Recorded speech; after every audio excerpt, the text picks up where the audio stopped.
Hello. You may well ask, why do we need another video about bulk loading film on YouTube? By my count, there are 72 videos in English or music or background sound, dating from 11 years ago to last week. If you watched any of these videos, you would be able to bulk roll film. Here's my one piece of advice. Take a piece of dead film, put it into the bulk loader, roll it into a cassette before you try using unexposed bulk rolled film. Most of these videos were made by people who've rolled many rolls of film. However, most of them have forgotten what it is like to roll film for the first time, or don't want you to know some of the things that will literally drive you insane. First, if, like me, you like your first exposure on the roll to be at 0 or 1 and your last exposure to be at 36, then bulk rolled film will drive you nuts.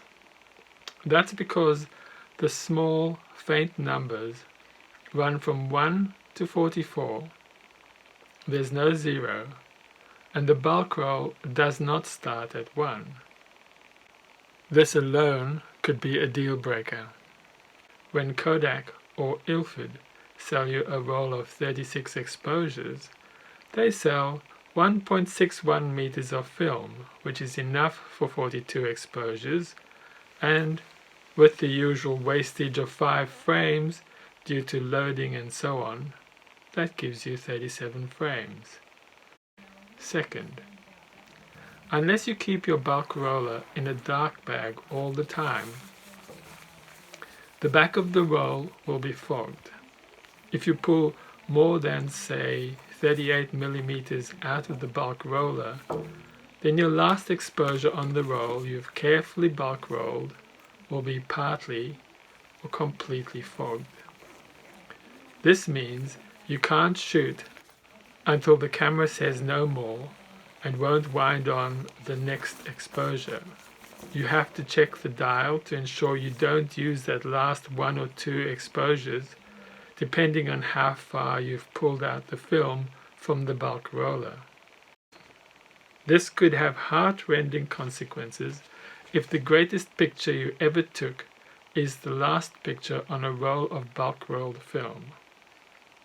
Kodak, by giving you 44 numbered frames, assumes that bulk rolling will result in 2 extra frames of wasted film. Third, if you buy an inexpensive bulk roller, which is the only sort you can generally obtain, it doesn't count the frames. It states on the outside that, say, 30 turns equals 36 frames, or some such thing. I did some testing using fogged color film attached to a used cassette with Scotch magic tape. The number of exposures was always more than the number of turns. Moreover, Kodak color film and Kodak Tri-X have different thicknesses of the base. And so the number of turns to give you the correct number of exposures is different depending on the film stock. I would always recommend using a bulk loader that actually counts the number of perforations, because each frame needs 80 perforations. Otherwise, you have to calibrate your bulk loader for each film type, or expect an unpredictable number of exposures, and that your last exposure will be fogged. This can drive you mad. Fourth, the way you attach the film to the spool affects the number of exposures that you will get from your roll of film. I'll use the difference between Ilford and Kodak to illustrate. Ilford uses a reel with a hole in it, and the film is passed through the hole. Kodak uses an unperforated reel or spindle and attaches the film using tape. Both companies give you 1.61 meters, just over 5 foot 3 inches in the old money. Yet I never get more than 37 exposures from Kodak, and sometimes only 36, whereas from Ilford I routinely get 38 exposures and sometimes only 37.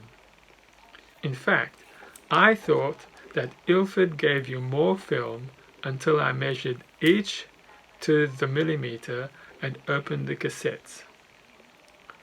Some bulk loaders suggest you tape the film a la Kodak, with the tape running around the spindle and adhering to both sides of the film, while others tape the film directly to the spindle.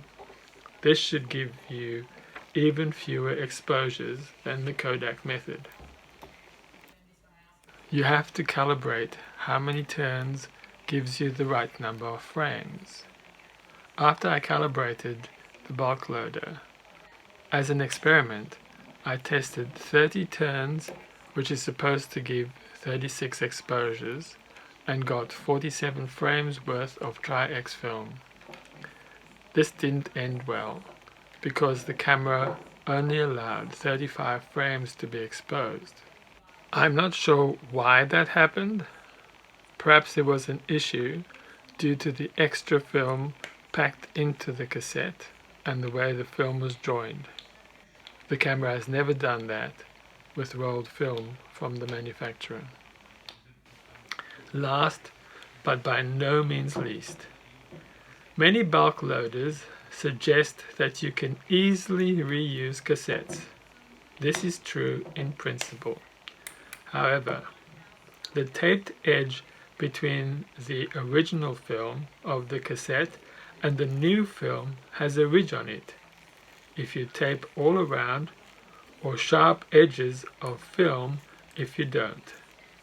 My testing shows that where the join goes through the velvet on the cassette about a dozen or so times, the velvet comes off the cassette in clumps.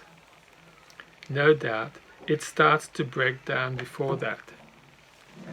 A shutter is a precision thing, and the idea of the clumps of velvet getting lodged in it should make you think twice about extensive reuse of used cassettes.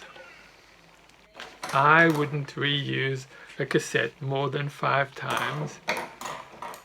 I've seen commentary that the velvets on reloadable cassettes are also prone to breakdown. Of course, you do save money on bulk loading, about 25%, and by the time you've bought the bulk roller and your second roll of bulk film, you are financially better off. There is also less material to recycle. For color film, you have at your disposal color movie film, which comes in 400 foot or 102 meter lengths. It has a remjet layer, which is extremely fine carbon attached to the back of the film, which can ruin your developer. I recommend Eduardo Pérez Goya's YouTube videos on processing movie film and downsizing a 400 foot roll to 100 foot rolls to put into your bulk loader. I hope you found that of some interest, and I look forward to talking to you next time. Cheers.